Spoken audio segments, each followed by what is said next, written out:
much for joining us during this momentary distraction of simple amusements and magic.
Well, good evening, ladies and gentlemen, and those in between. My name is Chris Herren, and I am the keeper of Mass. Welcome, ladies and gentlemen, to another episode of Faust Company. Thank you all for coming on this Friday night, and I can see that some of you are out there already watching, so thank you very much. Tonight, you want to stay tuned because we're going to get right into the magic real quickly here. But before we do that, I wanted to set the tone with a little bit something different. It's called music. Now, I wanted to present this band because they have contributed some music to my opening act, and they are called Drew Nugent and the Midnight Society. Now, after we play this video with this band that I have called friends from here on out because they've been nice enough to contribute it, we're going to get right into our act. So, ladies and gentlemen, please enjoy this momentary distraction of simple amusements and magic. Ladies and gentlemen, Drew Nugent and the Midnight Society.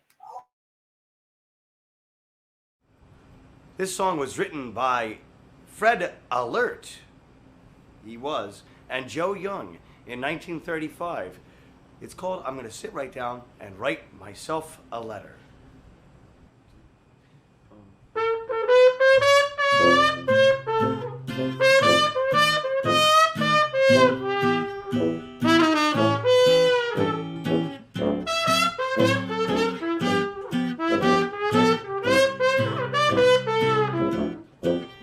I'm gonna sit right down and write myself a letter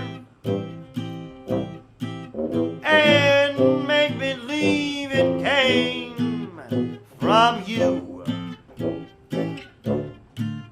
I'm gonna write words oh so sweet, they're gonna knock me off my feet. A lot of kisses on the bottom, I'll be glad I got 'em, I got 'em. I'll smile and say, I hope you're feeling better.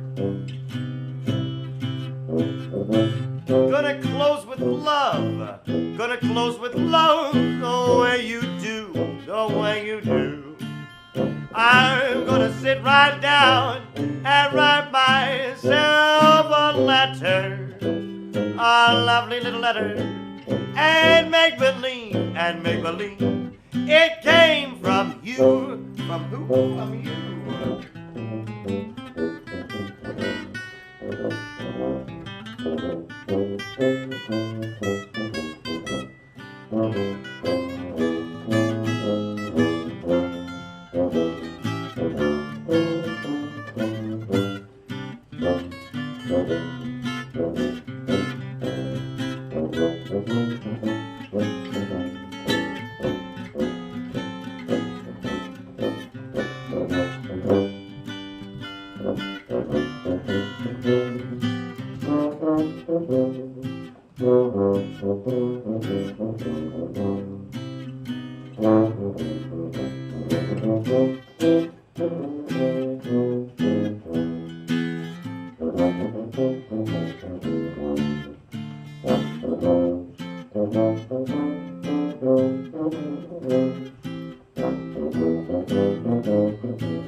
Gonna smile and say, I hope that you're feeling better. That's right, and I'm gonna close with love the way you always do. I'm gonna sit right down and write myself a letter, a lovely one at that, and make believe it came from you.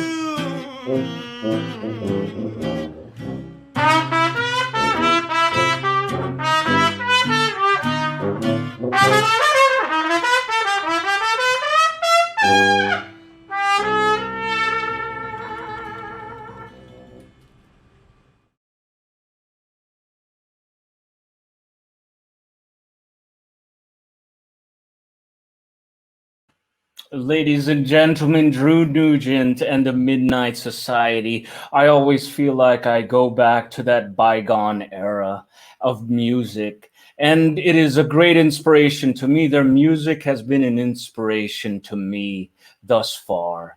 Ladies and gentlemen, now let us turn the page to our featured section of this show. It is my honor to introduce this next performer, and I do hope you also enjoy. Here at Faust Company, ladies and gentlemen, we try to feature the magicians and performers that you have heard of and also have never heard of. We try to bring awareness to the unique magicians and also the peculiar ones here at Faust Company. But tonight, we introduce a gentleman that has been on Penn and Teller's Fool Us on the CW network. He is a magician member at the Magic Castle in Hollywood, California, and he has also performed all over the world with his unique form of magic. Ladies and gentlemen, it is my treat on this Friday night to introduce Frederick Falk.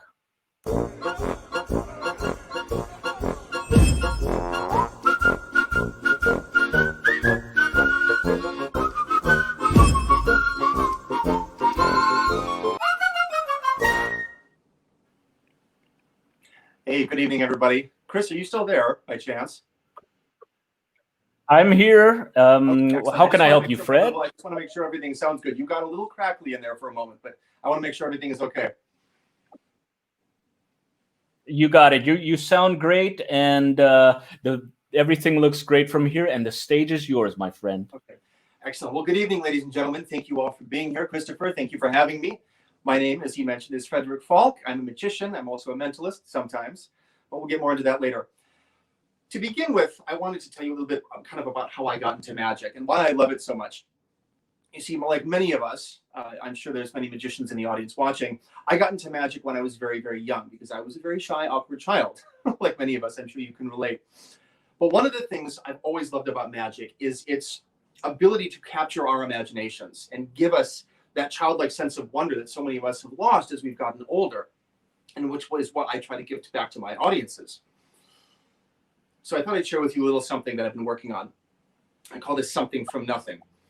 You see, if I take a little bit of nothing from here, a little bit more nothing from there, and just a little bit more nothing from over here, if I squeeze that all together, you get a little bit of something.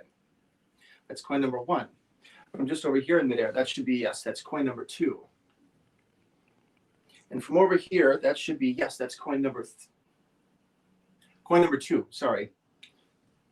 Which we went back in time there for a moment. I hate deja vu, don't you? So let's try that one again. Coin 1 and coin 2 from right here in the air. That should be, yes, that's coin number 3. Do you see it? It's because it's invisible, sir. You might want to stop drinking. It's okay. But if I toss that coin in the air, when it comes down over here, it becomes visible. That's coin number 1, coin number 2, and coin number 3. You know, friends, over the years since I've been doing this, people sometimes come up to me after my shows, just not recently because they've all been virtual.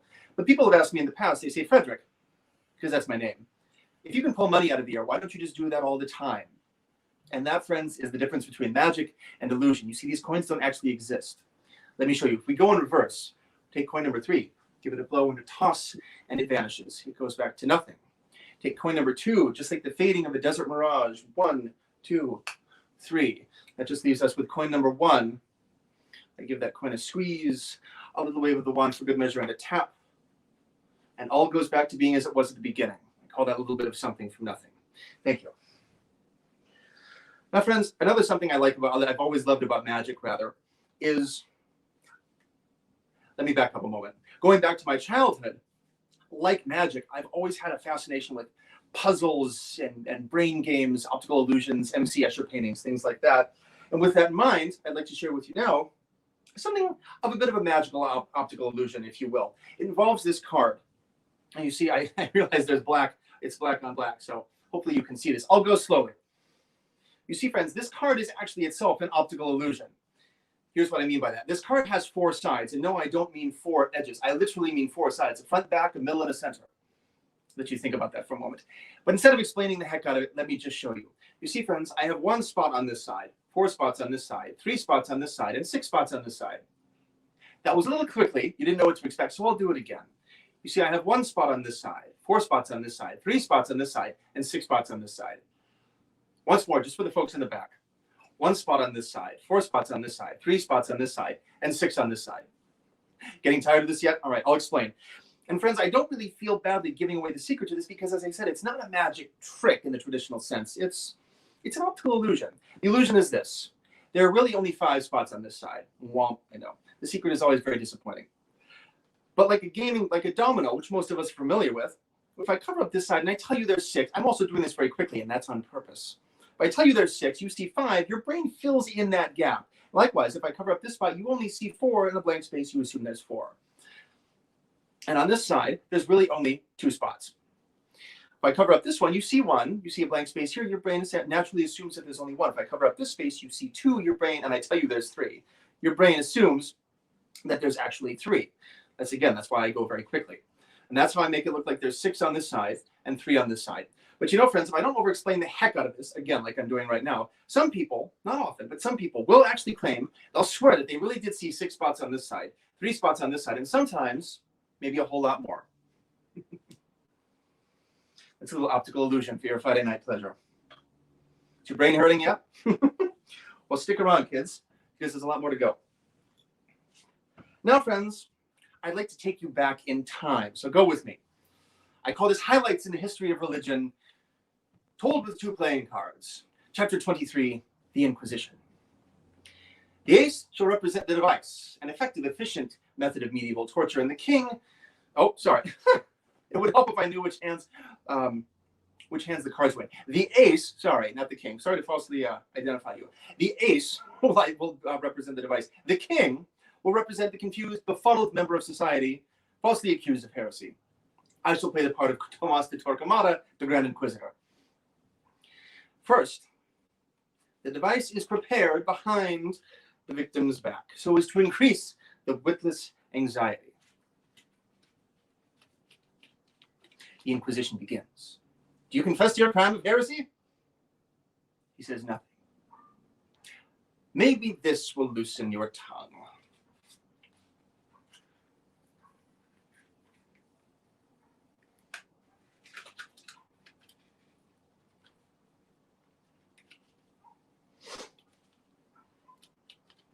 Actually, no, I forgot. The victim's tongue has already been removed, so the cries don't detract from the merriment of the moment. It's okay, though. Now, typically, the device is placed inside the victim. But for our purposes today, we shall place the victim... Sorry, I got that backwards. Typically, the victim is placed inside the device, but this time, the device will be placed inside the victim and then rubbed up and down, up against the very spine.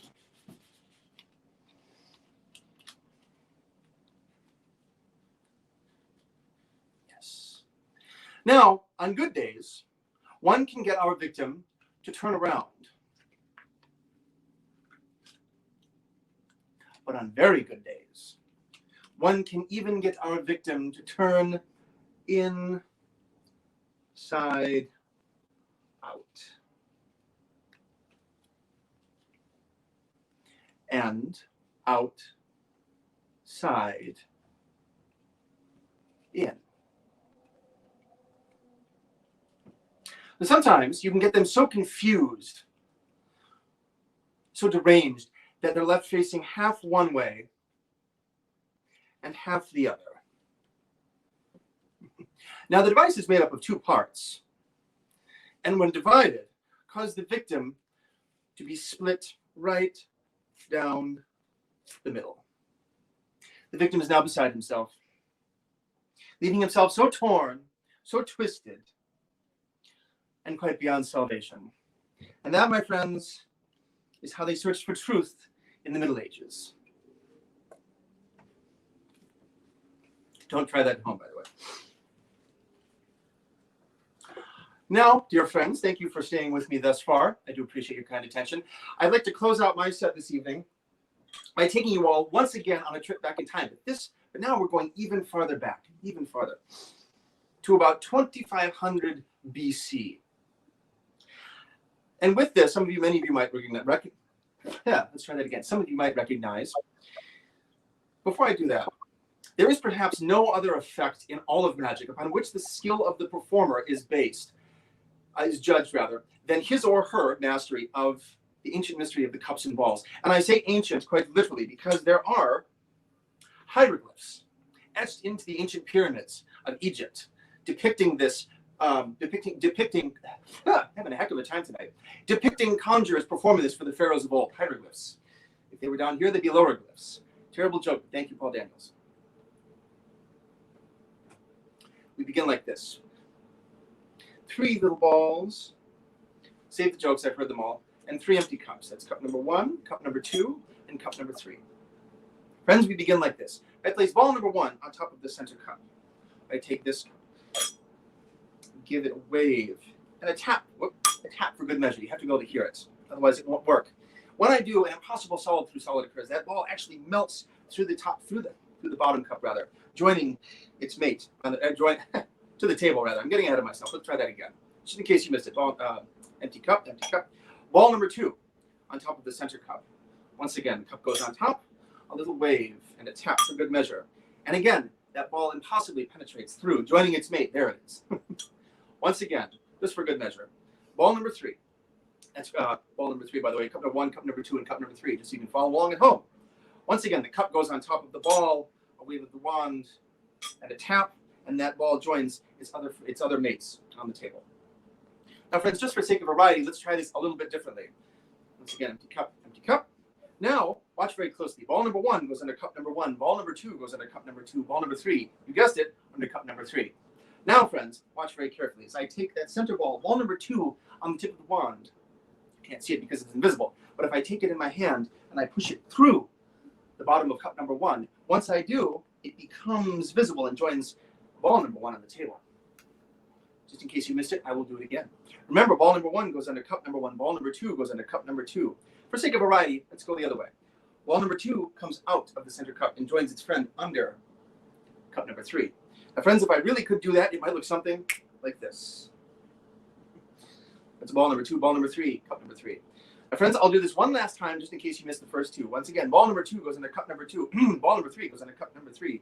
Once again, for the sake of variety, the first 2 times we went from the inside out. Now let's go from the outside in. I shall take not only ball number 1, but ball number 3 as well, invisibly on the tip of the wand together. Take those 2 balls, hold the jokes. Once I push them through this, the bottom of the center cup, cup number 2, when I do that, they become visible. And that is ball number 1, ball number 2, and ball number 3. Now, friends, we're coming up to the end of this little ancient miracle. So one last time, watch carefully.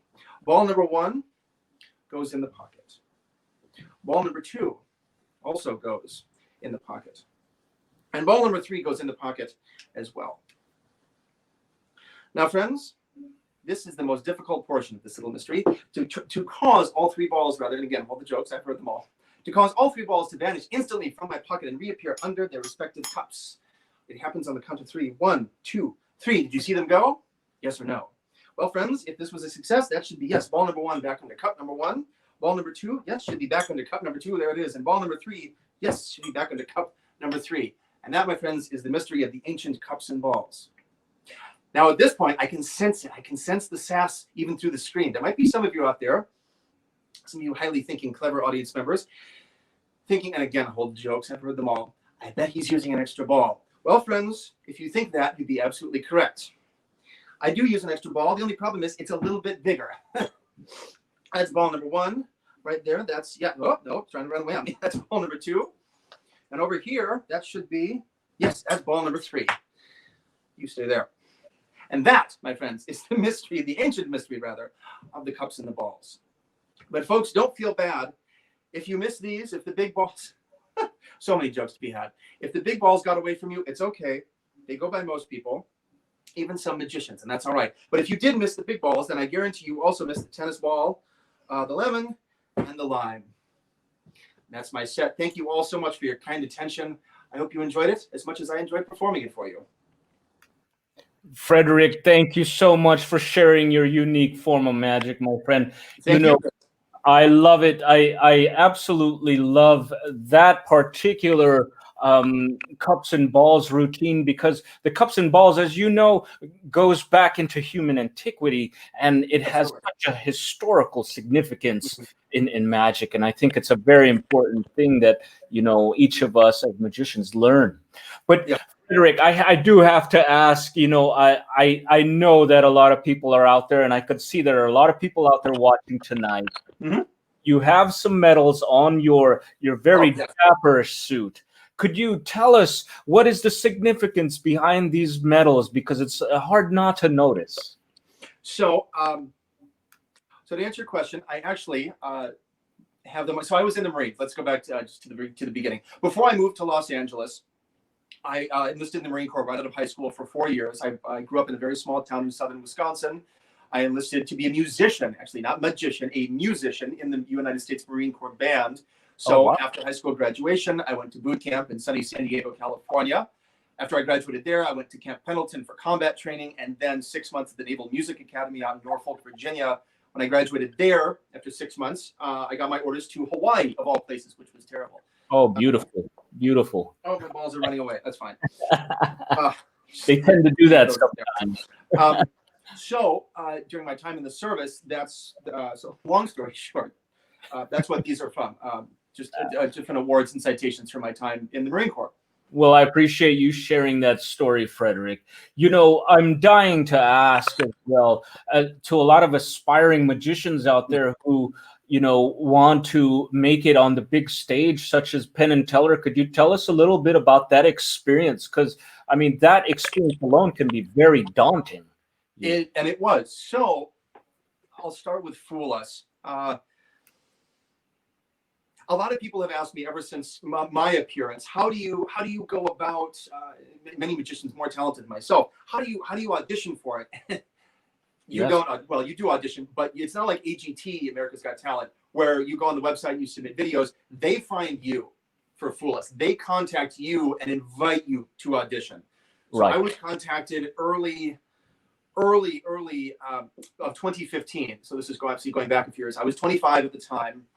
I got an email from the talent producer. He said, I saw a couple of your YouTube videos, which was awful at the time. I only had 2 old videos. I had a clunky self-built website from Vistaprint. It was awful. I said, thank you.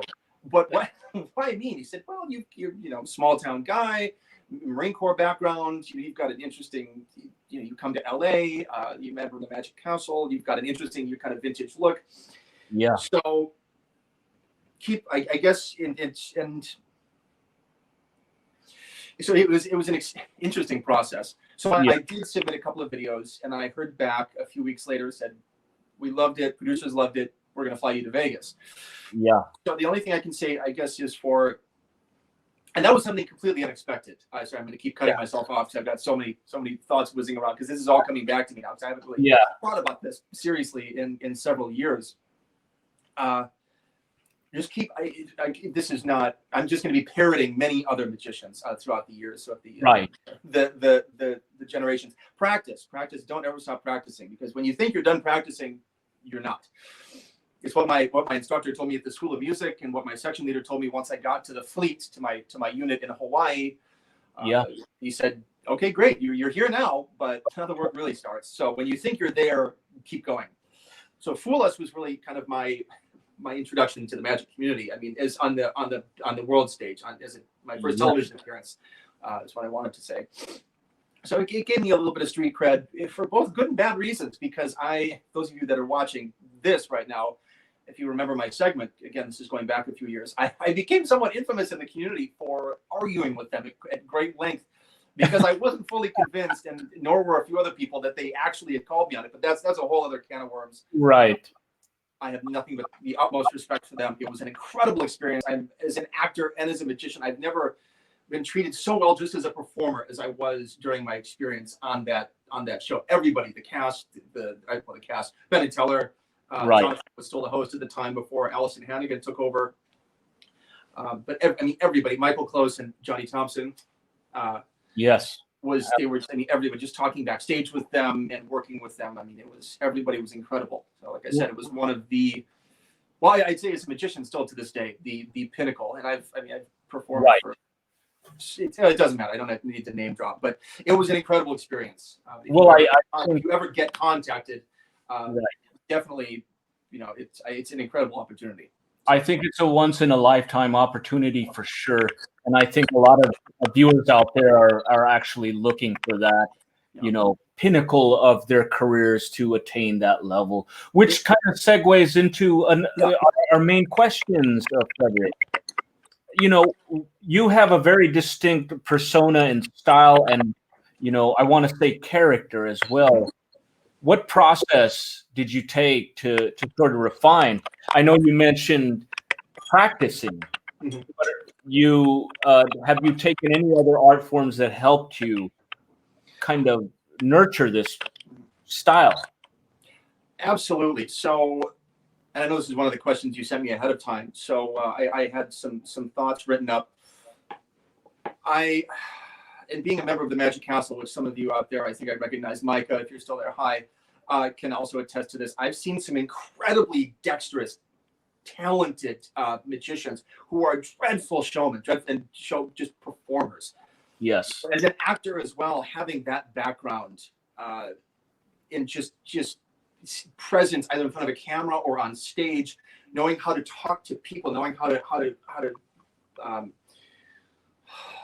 it's a military term, knowing your field of fire, but going back and forth, not just talking at people, because people can tell when you're talking at them by engaging with them. I try to, if I can see them past the footlights, I try to make everyone's eyes at least once in the show. I'd say if you really want, study magic, study the history, study the theory, practice, but also take an acting class, take an intro to acting, take a character development class or a mime class. Just something that will get them, and all of that will go into your toolbox to help you kind of discover who you are, who you want to be. Because don't just say, "Oh, I'm a bigger version of myself when I'm on stage," because I've always felt like that's a cop out. Yes.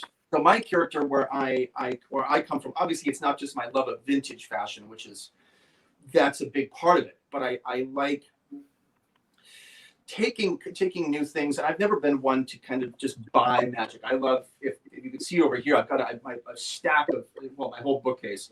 I like collecting really old books on magic. I've got a first edition of Robert Houdin. Robert Houdin's memoirs. I've got a first edition of Our Magic from Devant and Maskell. I love old books because if you study the masters, it's how can you know where you're going if you don't know where you've been? It's always been kind of my philosophy. It's kind of hard not to magic, just like creating a character as an actor. Kind of getting back around to the question. Right. Go for the why. What are my character's motivations? What's my character's backstory? Why should you care about? It's like with my opener with the coins. people care. That's an emotional hook. Most people I know care about money. Oh, he's pulling lots of money out of the air. Okay, that's Right. to me. I mean, that's kind of interesting, especially these days because money is short.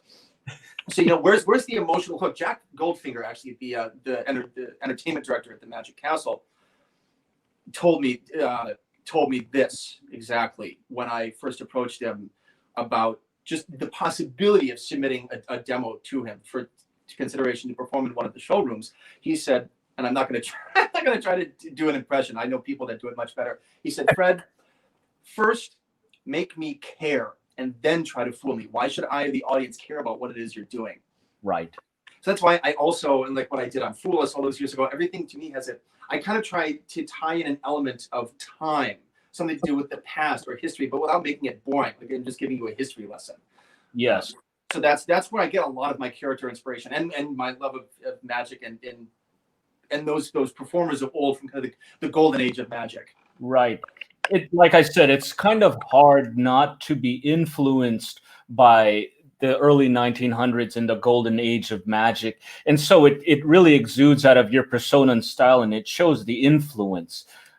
Frederick, I have to ask you now, if you could describe your magic, how would you describe it to the audiences who've never seen you before and possibly want to book you for something later on? That's an excellent question, and that's been one of the supreme challenges, as I'm sure many other entertainers, not just at magic, but in the performing arts and visual arts, can attest to, that have tried to do virtual shows, but not having that. It's like doing TV magic vice at a live performance with people right there in front of you that you can interact and see. It's what I would about my magic personally. I would say it's virtual setting notwithstanding. My magic has always been interactive and imaginative with a uniquely vintage twist. Is how I've kind of my tagline, how I describe it to potential clients. I do like, again, not this notwithstanding. Yeah. I always like to try to involve people and get, because this is another thing I see magicians in particular as performers falling prey to, even if they don't realize it, is making it about them. While yes, you are the one doing this, I like involving as many people as possible and making them the star, especially if it's a private show or a corporate show. My client, I want to try to highlight them. Right. I'm just kind of facilitating this moment, but I want to make it more about you than it is me, which is, again, another one of the many challenges that, as doing these virtual shows, I've come up against is trying to still get people involved through the camera. Yes, it definitely is a challenge, and I love your description that your magic comes with a uniquely vintage twist. I really love that note that you put on there. And this final question I want to ask you, Frederick, it's for me, it's almost a philosophical type of question. But when you perform, what do you hope in the end, after you've made your performance, what do you hope your audience will take away from your performance when they see you? My goal, and I've had this view, it's changed, my thought on that has changed over time, but for a long time now, my view is this. My goal with each and every show, depending if it's, and I haven't done kid shows in quite a while, if it's corporate or virtual these days, or a private show, a birthday or an anniversary or a wedding reception, my goal with each and every show is to leave my audiences feeling, and this is what I talked about at the very beginning with why I love magic, when I was talking with the coins, is that feeling, that sense of wonder that it evokes, that feeling, that childlike sense of wonder that it gives us. And that's my goal with each and every show, is at the end to leave my audience with that feeling, even if it's only a couple of people, because, and I forget who said this, you can fool some of the people all of the time, all the people some of the time, but you can't fool all the people all the time. So if I've fooled some of the people, even just for a second, if I give them that what that's that moment, that kind of jaw drop. I know it's cliche to say that, but I will never not feel that way. So that's my goal anyway, is to give people that, even for a second, as jaded and cynical as we are as adults and in the corporate world, just to give them, to take them back for just even a second. and to Well, leave them with that feeling. Whatever else might be going on in their lives, just to give them that moment of genuine wonder again. I think you bring up a great point there. Although it might sound cliche, it's a great reminder to what we're doing here as far as entertainers. We're creating experiences and memories that go beyond the tricks. Frederick, now I would like to, go over some of your contact information so people out there know exactly where to find you. And so what I have here is a website. And okay, yep, that's my website. And they could find you there at fredfalkmagic.com. Mm-hmm. And you are also on Facebook. And yep, that's my Facebook page. Now, I also got your Instagram here, and they could reach you on any of these social media venues, and I'll play it here again. And I just wanted to say that we did put a virtual tip jar in the comments tonight, and we hope that all the viewers tonight contribute, and everything will go to you because you've been kind enough to volunteer your time here from the goodness of your heart. And I thank you especially for taking the time tonight to share your unique form of magic. Well, it's my pleasure. I appreciate you for having me. And just giving us a taste, Frederick, of what you have to share as far as your own voice. And I'm very honored that you took your time. And so, Frederick, I always ask my guests, yes, if you would, good sir, please, a bit of advice or positive thoughts for our audience as we close the show tonight. This is okay. So I'll leave you with a little bit of scripting that I use from one of my interactive effects that I've actually thankfully been able to integrate into my virtual shows. I know the world is insane right now, but friends, be kind to yourselves. Be kind to yourselves. Be excellent to each other. And I'm going to leave you with a quote from one of my favorite books. If you ever get a chance to find a copy, maybe the abridged version won't seem quite so overwhelming because the original is quite large. Those of you that are familiar with Alexandre Dumas, The Count of Monte Cristo, there is a quote in there, and I'm going to paraphrase this slightly for those of you that might be familiar with it, at a point in which Edmond Dantes says, "Life is a storm, my friends. It will bathe you in sunlight one moment and shatter you on the rocks the next. So what you must do is look into that storm and shout, 'Do your worst, for I will do mine.'" Yes.